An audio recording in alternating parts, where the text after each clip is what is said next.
Primero es un gusto estar acá presente, darle las felicitaciones a Biofarma con la excelente organización, la calidad del evento, en todo, la parte técnica y la parte social.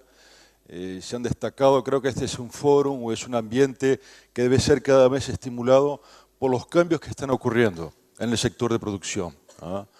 La porcicultura en Argentina, yo tuve la oportunidad de conocerla desde que era más incipiente, era en menor proporciones, viene creciendo de una forma impresionante, se viene destacando a nivel de América Latina, tiene un potencial de exportación muy bueno, tiene la habilidad de tener un estatus sanitario muy positivo, son productores de grano, a ejemplo de Brasil, donde yo vivo, es una condición sine qua non para acceder al mercado en términos de competitividad. ¿Por qué? Porque tenemos el acceso a una genética que viene mejorando a pasos largos, tanto en la área de aves cuanto en la área de porcinos. Lo que se están consiguiendo de conversiones alimentarias y ganancia de peso en porcicultura hace con que esa carne, esa proteína, gane cada vez más importancia, que la ya tiene hoy a nivel mundial, en lo que más se consume. Aves lo viene alcanzando y lo venía alcanzando de una forma muy rápida. ¿Por qué? Porque era más barato. Hoy tenemos un mundo que no tiene plata suficiente para comer. Cuando tiene acceso a una comida de buena calidad y de bajo costo, no hay duda ninguna que va para ese lado. La idiosincrasia en ese aspecto no se vale. El tema hoy es un poco por ese lado. Es traerle un poco el contexto, porque vivimos un poco de presión con relación a ambientalistas, con relación a restricción de uso de determinados productos, y el sector nuestro de producción animal acaba siendo muy atacado. Y nosotros tenemos una característica de ser reactivos y no proactivos cuando hablamos en comunicación con el consumidor final. Entonces, a las veces no tiene una correcta noción de lo que nosotros hacemos. Y acabamos siendo juzgados o sacrificados en la forma de actuar. Es algo que venimos presenciando con bastante intensidad. Nosotros tenemos que tener dónde estamos posicionados y cómo lo debemos interactuar con el consumidor, sabiendo las presiones que tenemos, por dónde vienen y cuál es la importancia real de esto. Entonces hablaremos un poco sobre el contexto actual, conceptos de ácidos orgánicos y algunas formas de utilización y de resultados. Lo que tenemos hoy, entonces, es una presión muy fuerte arriba de los promotores de crecimiento antibióticos, que son productos muy buenos, con excelentes resultados, pero hay que usarlos siempre con una responsabilidad muy grande. Entonces, nosotros estamos trabajando mucho en Brasil, por ejemplo, el uso responsable, como una forma de cohibir las prohibiciones, donde el uso de este tipo de producto tiene que pasar obligatoriamente por un médico veterinario que tiene un conocimiento por formación académica de lo que es farmacocinética, farmacodinámica y el correcto uso. Porque en algunos mercados o en algunos productores acababan utilizando el antibiótico como un camino fácil, una herramienta para resolver problemas ambientales, problemas de manejo, y no es el propósito de este tipo de aditivo. ¿Cuál es el propósito de él? Mejorar conversión alimentaria, mejorar ganancia de peso. ¿Por qué? El alimento se transforma en masa muscular obligatoriamente por el intestino, no hay otra. Si el intestino está bien en su formación y en su actuación, vamos a tener una muy buena relación. El uso del antibiótico es fundamental y hay que preservarlos. Infelizmente se está restringiendo. El Olaquindox, por ejemplo, que tenía un uso grande, a pesar que no era categorizado como promotor de crecimiento, porque en la idea el promotor de crecimiento no puede ser absorbido a nivel intestinal, tiene que ser de acción local. Lo que es absorbido, ya empezamos con un concepto que es o metafelático, cuando empieza la enfermedad se aplica el antibiótico, o terapéutico, cuando la enfermedad está instalada y tenemos que tener una acción, altas dosis por un periodo corto, un shock para resolver un problema. Pero es un problema que ya está. La idea nuestra es no tener problemas, es trabajar de una forma proactiva y no reactiva. Reactiva es cuando tengo un problema y voy a actuar arriba de él. La idea es no tener problema, porque el problema lo causa pérdida de conversión alimentar, pérdida de ganancia de peso, y eso va a quedar más claro. Tenemos bastante impacto de marketing, muchas cadenas de alimento intentan captivar o buscar el consumidor utilizando algunos eslogans. Vemos mucho la presencia de McDonald's, Subway, diciendo no hay antibióticos en cerdos, en aves, en huevos, en lo que sea. Y ellos están queriendo traer e implantar un padrón. Y no es técnico, eso es marketing, puro marketing. No hay un hecho arriba de eso. Y la red de supermercados que viene ganando mucho espacio. Está cambiando el hábito o la forma, inclusive imponiendo algunos padrones. En Europa se sintió mucho eso, hoy no tanto. En Brasil un poco se siente, pero se está frenando un poco porque quien tiene que traer la información somos nosotros. Entonces ahí juega nuestro papel y conocer nuestra realidad. Señores, esto es el mundo. Tenemos, para traer a nuestra realidad, porque creemos muchas veces que nosotros somos los únicos, Asia y África detienen el 75% de la población mundial. Simplísimo. Tenemos una Indonesia, por ejemplo, del tamaño de Brasil. Entonces nosotros no somos tan grandes. Somos partes de algo, pero no somos únicos. Acá tenemos las producciones por los diferentes tipos de carne. Esto está disponible en la internet, en la FAO-Stat. Siempre trabaja con 2 años de desfasaje. Estos son datos de 2013. Tenemos 64 millones de toneladas de carne bovina, 113 millones de toneladas producidas en el mundo de carne porcina y 96 millones de toneladas de carne de aves. Y las que vienen más creciendo. Acá no viene creciendo tanto porque es un tema de costo. Se sabe que la parte de bovinocultura o la carne de ganado tiene un costo mayor. Acceden a esa carne quien tiene un determinado poder adquisitivo. Quien no lo tiene, no lo accede. Quien tiene bajo poder adquisitivo, accede a estos 2 tipos de carne que son más económicas y tienen la misma calidad. Y tenemos la parte de huevos que ha superado, si transformamos este 1.3 trillones de huevos que se producen en el mundo, lo multiplicamos por 60 gramos, el peso promedio del huevo, tendremos algo en torno de un volumen de producción ya hoy mayor que de la carne de res. Entonces tenemos hoy, primero lugar, porcino, segundo, pollos, tercero, huevo y carne de res en consumos. Esto es a nivel mundial. Ustedes pueden ver que los 70% de la producción de estos 4 tipos de proteína están entre América y Asia. 70% de la producción está acá. Autoconsumo y exportación. Asia no tanto en exportación, pero América sí es importante exportadora.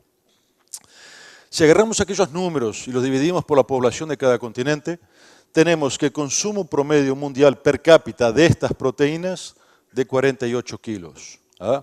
Y tenemos acá Asia y África por debajo de la media mundial. ¿Qué quiere decir eso? 75% de la población mundial come menos que la media mundial. Entonces tenemos una diferencia muy grande.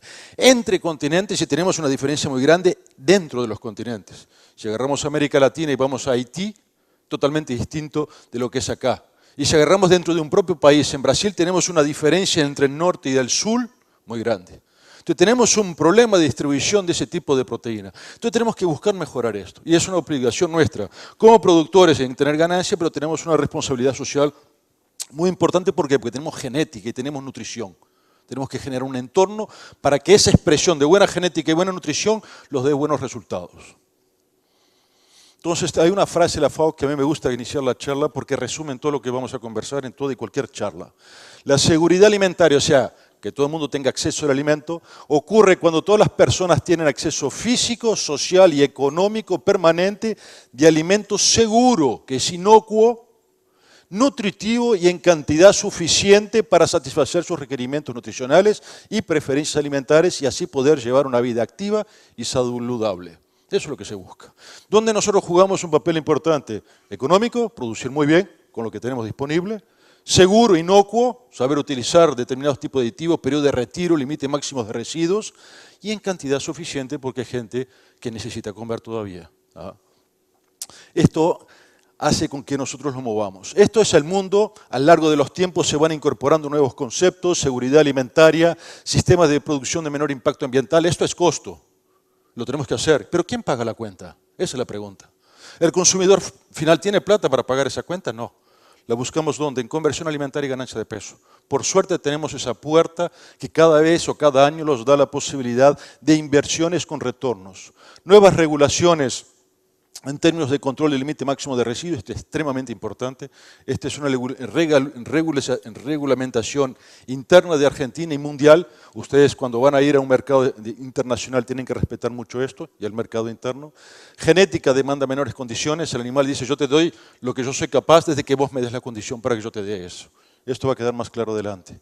Exigencia de programa de trazabilidad, buenas prácticas de fabricación, buenas prácticas de bienestar animal, restricción de productos consagrados, ahí donde entramos o vamos orientando un poco la charla de hoy. Que al partir del momento que tenemos restricciones de algunos usos, productos consagrados, tenemos que buscar alternativas para preservar conversiones alimentarias y ganancia de peso. Y otros ítems como coste de materia prima y etcétera. Tenemos lo que nosotros conocemos, la función genética, nutrición y entorno. No vamos a abordar estos dos que están muy avanzados, entendiendo que la parte de la eficiencia productiva pasa en ingerir, digerir y absorber. Ingerir un buen alimento, digerir con procesos digestorios y tener un buen intestino para hacer la digestión final y todo el proceso absortivo. Y tenemos lo que llamamos que vivir antes de producir. Esa es una ley primera. Cualquier uno, inclusive nosotros, si te estás amenazado en tu vida, vas a gastar todos los recursos que tengas nutricionales, proteicos, para preservar tu vida. Un corredor muy bueno, si tiene una gripe, no va a correr tan bien. ¿Por qué? Porque está gastando toda su energía o proteína para producir anticuerpos, hacerse defender. Y el animal es así de simples. Hay muchas veces que vamos en granjas que la calidad de agua, que si nosotros la tomamos vamos a tener diarrea y esperamos que ese animal tenga un buen desempeño. ¿Por qué? No hay sentido. Entonces se aplica esta ley, si la entendemos bien y es simplísima, es sentido común nada más, vamos a minimizar los desafíos y permitir la expresión en su totalidad de una buena genética con una buena nutrición, así de simples. Hoy en día creo que el sentido común es algo muy presente en nuestra producción. El poder de observación, comprensión, con conocimiento de fisiología o lo que sea, te permite colocar en prácticas recursos muy simples. Lógico, depende de la capacidad o de la intención del observador. Y ahí se habla mucho en el tratamiento de la mano de obra en las granjas, para atraer a esa persona ese nivel de sensibilidad. En Brasil, por ejemplo, un apéndice, la parte de aves y cerdos ha crecido mucho en el sur. ¿Por qué? Porque son minifundios. El dueño de la granja depende de la granja. Cuando yo trabajé en Perdigão, en el área de pollos, por ejemplo, el tipo dormía dentro de la granja los 3-4 primeros días solo para controlar la temperatura. Ya tenía una cama dentro de la granja. ¿Por qué? Porque él dependía directamente de eso. En el norte de Brasil, la producción de ganadería, latifundios, la área no se adaptó muy bien. Inclusive Perdigão, cuando va al centro de Brasil, importa la mano de obra del sur por la importancia que tiene eso. Y se aplica en todas las áreas de producciones nuestras. Esto es el sistema, ¿no? Tenemos el porcino, tenemos una genética, tenemos una necesidad de él, de manutención, en homeostasis. Sin desafío, ella va a gastar una parte de la energía y la proteína para sobrevivir, para tener todas sus funciones metabólicas. Si nosotros le agregamos un factor de desafío, él va a gastar más y producir menos en cuál es su objetivo. Entender el sistema gastrointestinal donde está inserido el tracto gastrointestinal. Entender que esto es toda la base de sustentación en la transformación de alimento para proteína, esto es conversión alimentar, esto es volumen de producción de carne y tenemos que ser amigables al ambiente y a las personas que trabajan en ese ambiente. Migrando a la parte de ácidos orgánicos trabaja arriba de ¿qué? Arriba de bacterias. Ese es el enfoque de la charla. Intentar mitigar un desafío bacteriano en determinado momento que me puede traer algún prejuicio en el desempeño de este animal. Ácidos orgánicos básicamente son contraenterobacterias o gram negativos. Pocas gram positivos se afectan con ácidos orgánicos, a excepción del Clostridium, que es un gram positivo, que es pH sensible. Las bacterias que los traen como desventaja, los reducen a área absortiva, peor a conversión alimentar, competición por la utilización de nutrientes, tienen que comer. Hay trabajos que ya indican que el número de células dentro de un intestino es mayor que el número de células que compone el animal, y esos necesitan comer. Y van a disputar el alimento con el animal. Ahí tenemos un enfoque un poco más gram positivo. La predominancia a nivel de microbiota intestinal es más gram positivos. Tenemos la parte de producción de toxinas, como el Clostridium perfringens. El gram positivo directamente no te afecta el epitelio intestinal, pero la toxina de él es que te afecta, es la cual es controlada. Lisis de la barrera de la mucosa. La producción de este muco, ahí el Campylobacter actúa muy fuerte, rompiendo eso, que es una defensa natural del organismo, y ya lo vamos a entender, y nosotros tentamos mimetizar eso. Y gasto con la activación de respuesta inmune, este es lo que es peor. La respuesta inmune es un motor que te consume mucha energía. Entonces, ¿cuál es lo que se busca hoy? Tener un buen motor, pero prenderlo lo menos posible, porque cada vez que lo prendes, gastas en algo que no es eficiencia productiva. Esto es tu ambiente interno y el entorno donde está situado tu granja. Intentar trabajar mucho arriba de esto. La ventaja del cerdo, que es un animal de ciclo largo, y la respuesta inmune tiene una ventaja diferente al pollo. El pollo, activación de respuesta inmune es pérdida, en cerdo no, o en ponedoras o en reproductoras, en fin, animales de ciclo largo. Esto es la cadena de producción nuestra, alimento, y hoy se entiende la combinación de agua y ración, de buena calidad, lógicamente, pasa por la boca, pasa por el estómago, donde tenemos toda la acción de digestión, transformar macromoléculas en micromoléculas para que físicamente puedan traspasar el epitelio intestinal, y tenemos toda la parte de digestión y absorción a nivel intestinal. Y acá tenemos diferentes acciones. El efecto de acidificación que vamos a conversar hoy está un poco más focado a ácidos orgánicos no protegidos. Vamos a actuar un poco a nivel externo hasta el estómago del animal. Y tenés otra opción de ácidos orgánicos protegidos con liberación intestinal. Lo que nosotros hacemos hasta el momento de hoy, trabajamos con antibióticos de acción local a nivel intestinal. Entonces, independiente de lo que entra por acá, acá lo corrijo con el uso del antibiótico. Y si es un problema sistémico, uso antibióticos de acción sistémica, diamulina, tetraciclinas, lo que sea, para un problema mayor.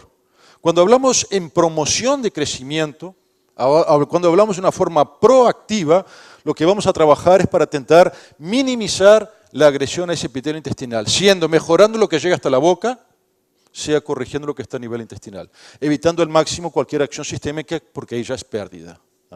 Es un mal necesario que hay que corregirlo.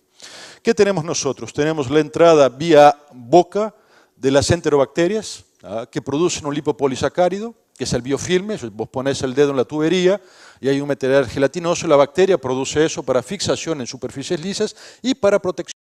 Y cuando está en su forma libre están agrupadas. Esto cae a nivel de estómago, como nosotros, que es una barrera muy importante, ahí solamente por pH, no soporta, pero tiene un tiempo de permanencia a nivel de ese estómago, y si fuera mayor sería excelente, pero el animal es microbiota dependiente, tiene que pasar un poco. En el lechón el problema es que no produce cantidad suficiente de ácido clorhídrico, entonces no existe esa barrera. Vos no tenés un buen proceso digestivo, no hay la activación del pepsinogénio, vos tenés un paso mayor de substrato y vos tenés un paso mayor de la parte bacteriana y ahí tenés los problemas de diarrea que ocurren. Por eso el concepto de acidificación ya empezó a ser utilizado en la parte de los chenes inicialmente y después migró un poco para la parte de aves y en la parte de porcicultura empezó a ganar un poco más de espacio. Estas son formas naturales de defensa del animal que nosotros intentamos mimetizar con algunos aditivos. Acá es exclusión competitiva. El animal tiene una población mayor de bacterias benéficas que ocupan sitios de ligación, evitando que las patógenas entren. Cuando vos tenés una disbiosis, un rompimiento de ese equilibrio, sea por el propio desafío de producción del animal, el estrés de producción que lo sometemos, sea por cualquier cambio de substrato o lo que sea, o cualquier vacío inmunológico, una depresión en la respuesta inmune, vos tenés el rompimiento de este equilibrio. O cuando tenés un exceso de agentes patógenos que están entrando por la boca, calidad de agua, calidad de alimento, calidad de ambiente. Así como nosotros. Tenemos dos formas de tener un problema de diarrea. O entra mucho, porque tenemos un estómago, tenemos una inmunidad a nivel de epitelio intestinal funcionando, o entra mucho, tengo un problema inmunológico y tengo un desarrollo de diarreas, por ejemplo. Tenemos otro sistema de producción natural que es el muco, producido por las células caliciformes a nivel de epitelio intestinal, y eso evita que la E. coli, por ejemplo, se fixe directamente en el epitelio intestinal. Esto es el MOS, por ejemplo. El animal ya hace eso, nosotros intentamos mimetizar esto, con una desventaja que todavía no conocemos muy bien la microbiota. Todavía no conocemos en la totalidad los tipos de salmonelas que están en esta microbiota. Cuando hablamos de la salmonela entérica, subespecie entérica, estamos hablando de más de 2.500 orobaris distintos. Y conocemos la enteritidis, por ejemplo. La enteritidis es una de 2.500 orovales distintos de la subespecie entérica de salmonela. Es un universo brutal. Entonces, muchas veces la manipulación de esa microbiota es que tenemos un poco de problema. Es más difícil en el animal de ciclo corto, un poco más fácil en el animal de ciclo largo, como el caso de porcinos. Entonces, ¿cuáles son los recursos que utilizamos? Los tradicionales, aditivos promotores de crecimiento antibióticos, muy eficientes, sea gram positivos, sea gram negativos o la combinación. En porcicultura se enfoca mucho un gran negativo en la primera etapa y las etapas iniciadoras en adelante más un gran positivo, a pesar de que eso está cambiando por el potencial de respuesta en conversión alimentar y el enfoque gran negativo viene creciendo bastante en las etapas como crecimiento y terminación. Aditivos antioxidianos que se aplican mucho en avicultura y en porcicultura se aplican algunos de ellos como los ionóforos, salinomicina, que es un antibiótico gran positivo, se usa mucho para controlar Clostridium. tripa roja, como dicen algunas personas utilizan la salicilina, 60 partes por millón en la fase inicial y de ahí en adelante 30 a 33 partes por millón como una forma de corregir. ¿Por qué? Porque son antibióticos, la parte de los ionóforos. La parte de los ácidos orgánicos que vamos a hablar ahora, pro, pre y simbióticos, enzimas no con el efecto nutricional, que es muy bueno, pero acá el enfoque es el efecto. Si mejoro la digestión, disminuyo el substrato para el crecimiento bacteriano y tengo menor probabilidades de tener una agresión de ese epitelio. Extractos naturales, aceites esenciales, y la parte estimuladora del proceso mitótico como glutamina y algunos ácidos de cadena corta como el butirato. Lo que estamos viendo es que para alcanzar el antibiótico muchas veces hay que combinar conceptos. Un único concepto de forma aislada no tiene la capacidad de alcanzar resultados a niveles de antibióticos. Otra cosa, el ambiente es determinante para la estrategia de uso de aditivos. Si tengo un ambiente de alta agresividad, es muy difícil alcanzar el resultado de un antibiótico promotor de crecimiento. Lo podés combinar. Tenés que, si voy a no reemplazar, pero trabajar en conjunto, hay que reducir también desafíos. Es una condición sine qua non. Aditivos mejoradores de desarrollo se clasifican entonces en dos tipos. Lo que son el promotor de crecimiento de acción local y son los productos veterinarios para indicación metafilática o terapéutica. Lo que resaltamos acá siempre es esto, buscan a un médico veterinario para preservar el uso correcto de estos aditivos.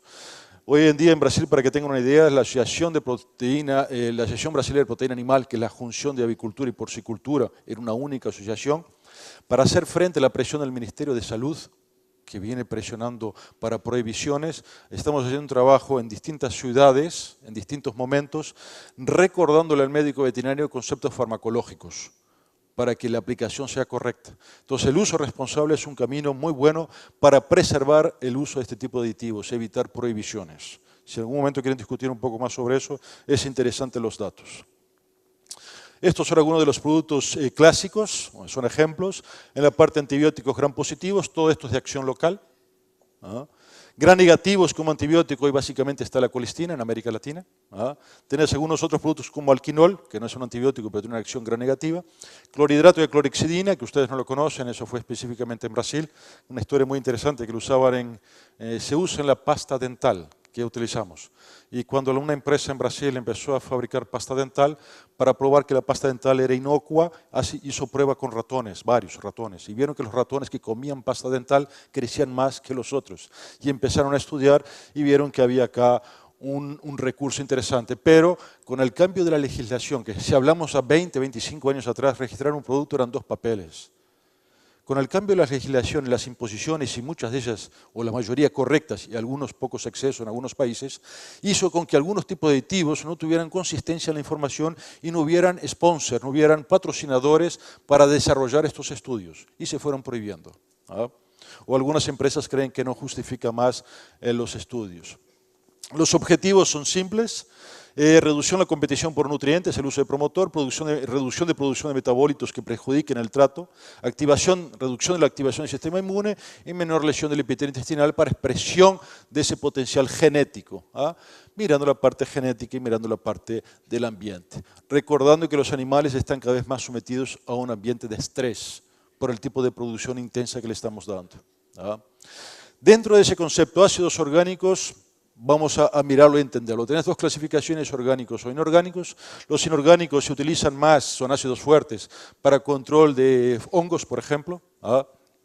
Y los orgánicos son los que vamos a buscar para la parte de control bacteriano. Dentro de los orgánicos dividimos didácticamente en monocarboxílicos, di y tricarboxílicos.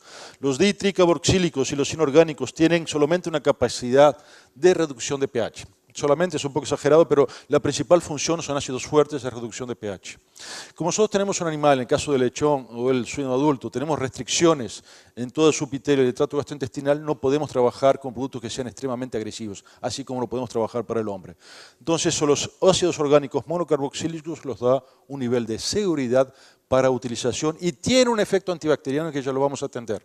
Porque hay un concepto, aditivo acidificante, no quiere decir que lo único que me va a funcionar es el pH.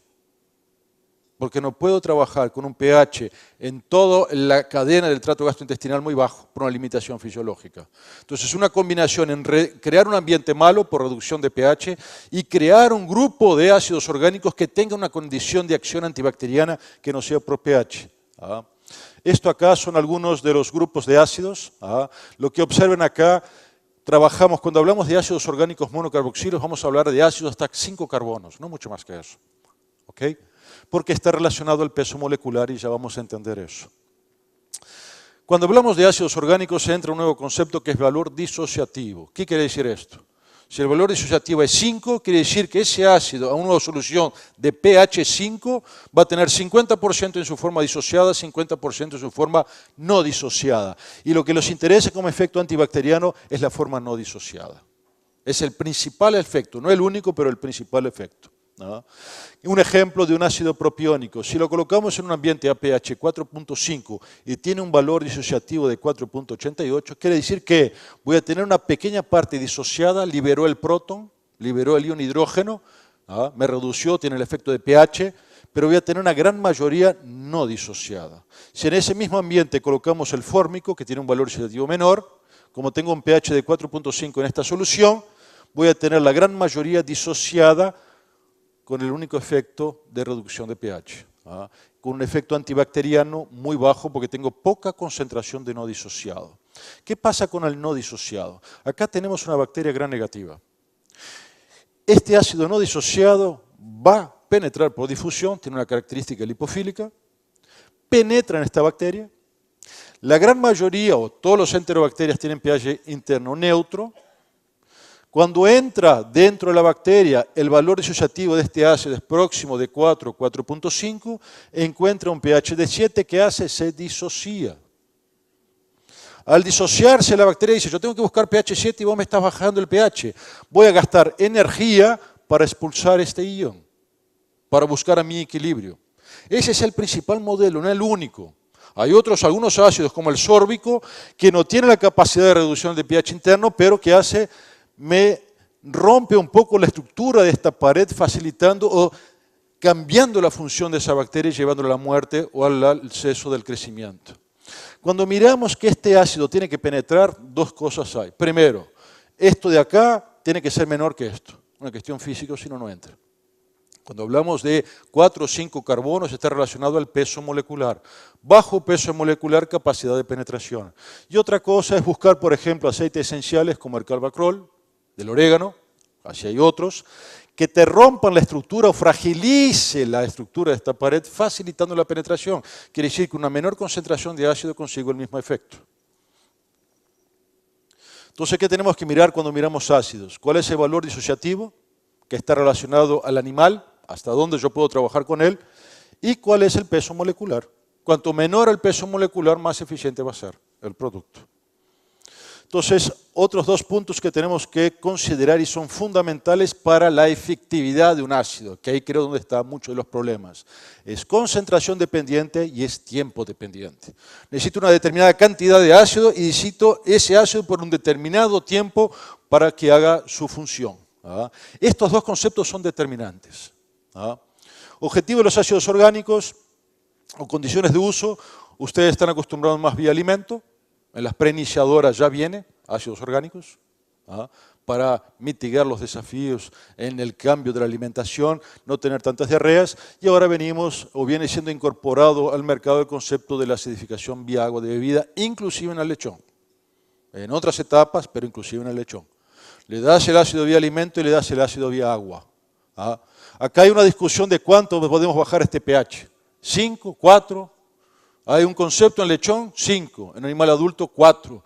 Pero ya están habiendo trabajos viendo que con pH nosotros creamos unos paradigmas y los vamos rompiendo a lo largo del camino. Ya no hay tanto problema. Pero la intención es reducción de pH y tenemos algunos detalles que son condiciones para que los ácidos funcionen.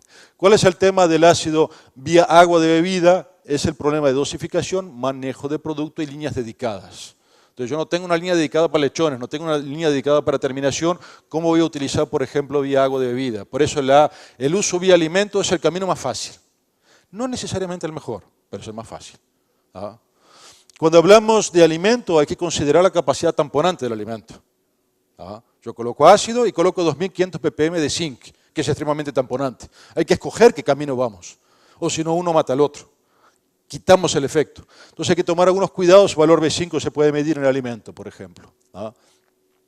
Evaluaciones con ácidos orgánicos. Cuando hablamos en tiempo dependiente, acá hay un trabajo que hicimos en la Universidad Federal de Paraná, 2 pHs, agarramos el agua, la esterilizamos, le colocamos una cantidad de enterobacteria conocida, corregimos el pH para 7 y para 9, agarramos 2 gram negativas y 1 gram positiva, 4 dosificaciones, 4 tiempos. Y lo que tuvimos, para E. coli en esa agua, pH 7, le colocamos log 4, en el cabo de 6 horas se mantuvo esa población, agarramos ese pool de ácidos orgánicos con 500 mililitros por mil, 1, 2 y 4 litros por mil, y vimos que con 500 mililitros llevó 6 horas para reducir 3 logs.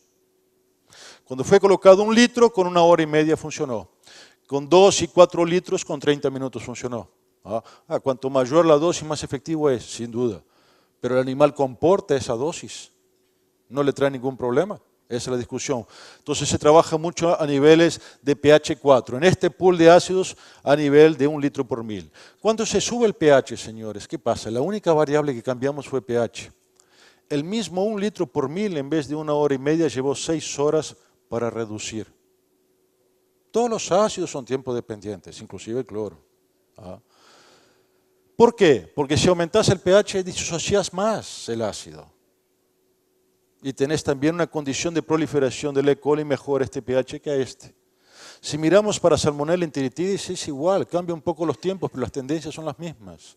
pH 7, 1 hora y media, pH de 9, 3 horas. ¿Eso qué quiere decir? Que la distancia entre que aplico el producto y el animal lo consume vía agua, tiene que respetar esos tiempos.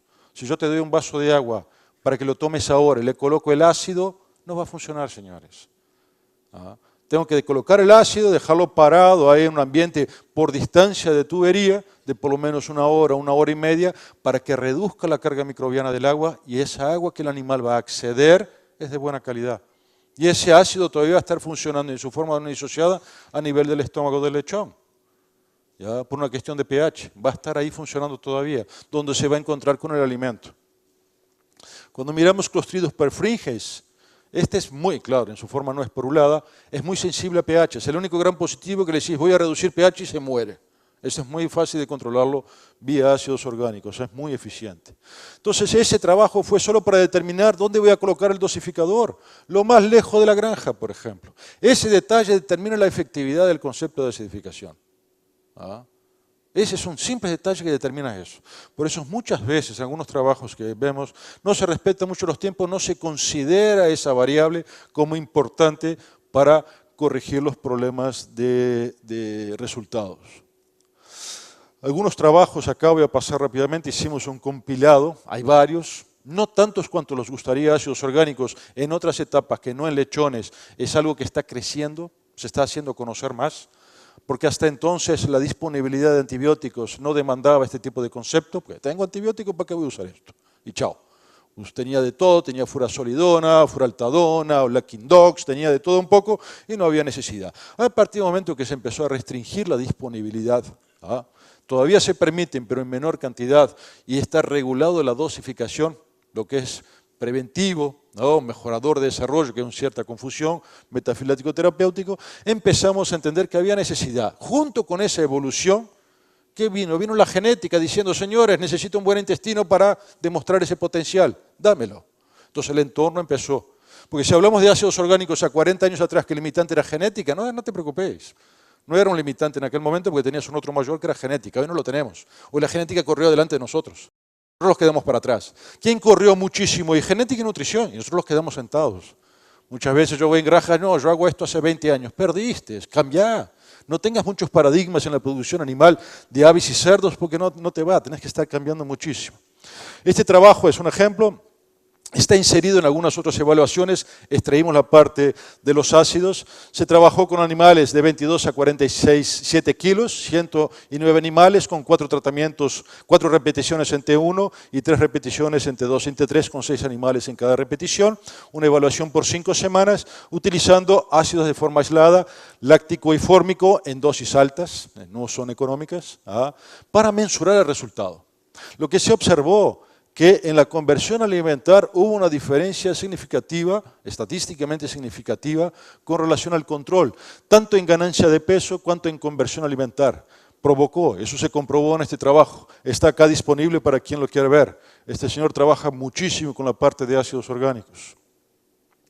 Un otro trabajo también publicado recientemente, en 2007, se evaluaron 60 machos enteros entre 37 y 113 kilos. Se evaluaron diferentes ácidos en su forma aislada y 2 de ellos protegidos. Todavía van a ver que hay un poco de discusiones entre resultados. Lo que se observó, diferencias en ganancia de peso para los ácidos orgánicos. Los protegidos en este caso no demostraron diferencias. Y en la fase de conversiones alimentares también los 3 ácidos demostraron diferencias con relación al control y los ácidos protegidos en esta evaluación también no demostraron diferencias. Se quedaron intermediarios entre el control y los demás ácidos. Este es otro trabajo. 160 animales, machos de entre 27 y 113 kilos trabajando con un ácido de forma aislada y un pool de ácidos, que es una tendencia bastante fuerte trabajar con pool por especificidades. Vemos que demanda un poco menos de producto para el efecto. Entonces es un tema económico y de resultados. Trabajando acá también con 0,8% de inclusión, vimos que no hubo un efecto a nivel de crecimiento, pero hubo un efecto a nivel de terminación. La etapa de terminación tenemos ahí entre 3 o 4 semanas. Es un momento en que muchas veces no tenés un nivel de protección antibiótico, sea por límite máximo de residuos, por periodos de retiro, o sea por estrategia de empresa. En este caso observamos que hubo unas diferencias estadísticamente significativas en términos de conversiones alimentares y ganancia de peso con relación al control. Tenemos acá un otro trabajo, este es un trabajo de campo, para que tengan una idea, de China. Donde tenemos ahí el 50% de la producción mundial de cerdos. Se trabajó por 21 días con un destete a los 21 días, o llegar el animal hasta los 42 días de edad, y que se observó acá diferencia en pesos finales con el uso de agua, de ácidos orgánicos vía agua de bebida. Vía agua de bebida, donde se trabajaron dosis distintas. Se trabajó acá para llegar a pH de 5 y acá se llegó ya a pH de 4 en estos 2 puntos. Entonces intentó hacer un poco de amortiguador para el lechón no sentir. Una cosa que ustedes van a ver siempre en ácidos, que es difícil de mensurarlo estadísticamente por la variable que es mortalidad. En todos los casos donde yo vi utilización de ácidos orgánicos es notorio la diferencia en mortalidad, mayor o menor dependiendo de la agresividad del ambiente o de la empresa o de la granja. Pero en todos ellos, en aves y en cerdos, la mortalidad es perceptible, la reducción de mortalidad. Este es otro trabajo hecho en Cuba.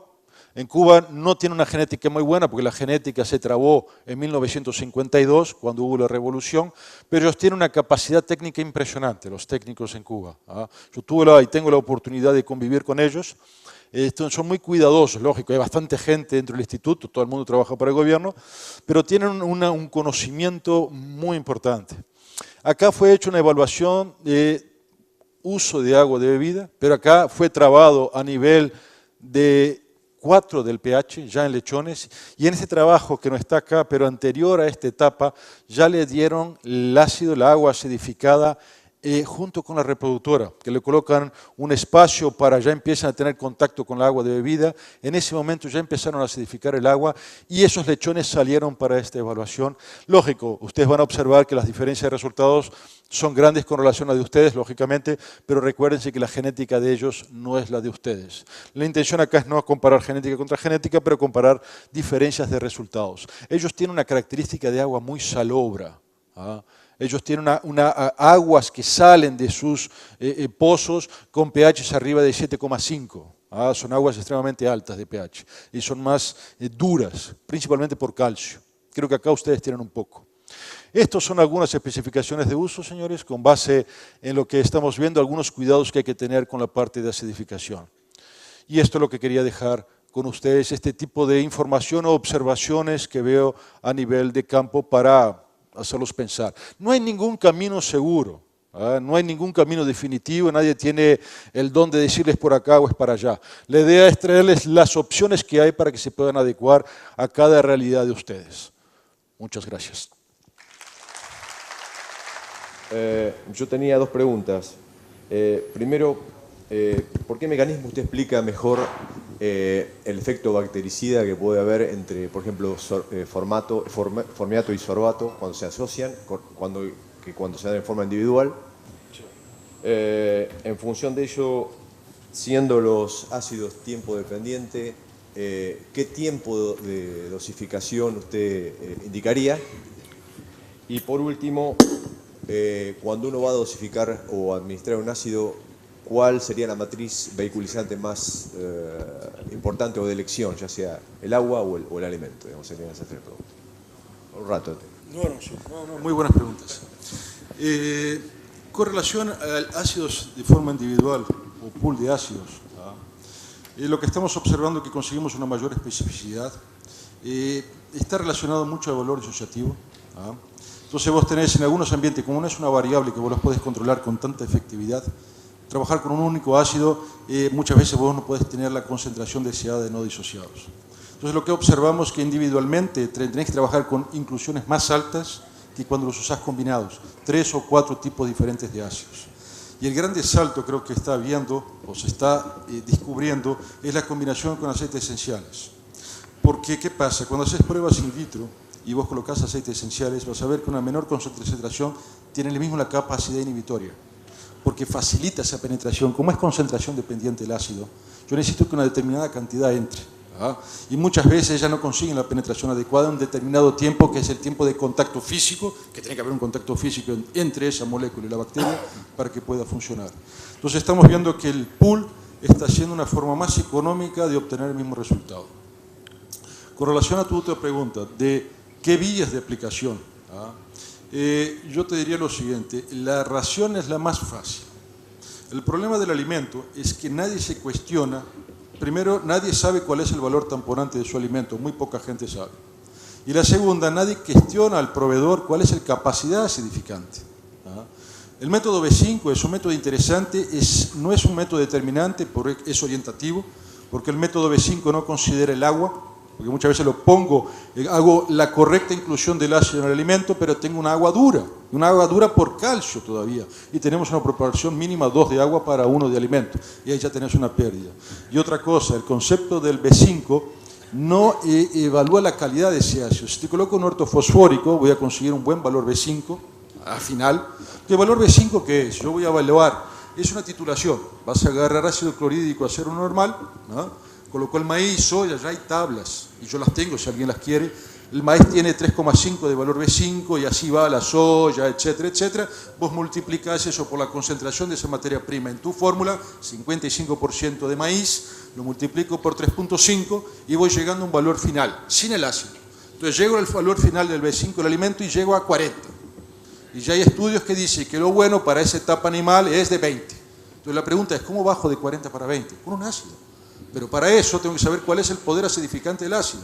En este caso también una titulación muy simple, en 15-20 minutos lo haces, agarras hidróxido de sodio 0,1 normal, una titulación, y veo que el poder acidificante del producto X es de menos 500. Entonces yo tengo 40, quiero bajar a 20, y tengo un poder de menos 500, ¿cuánto voy a utilizar? 3, 4, 5%, 0,4, 0,5% para llegar a ese nivel.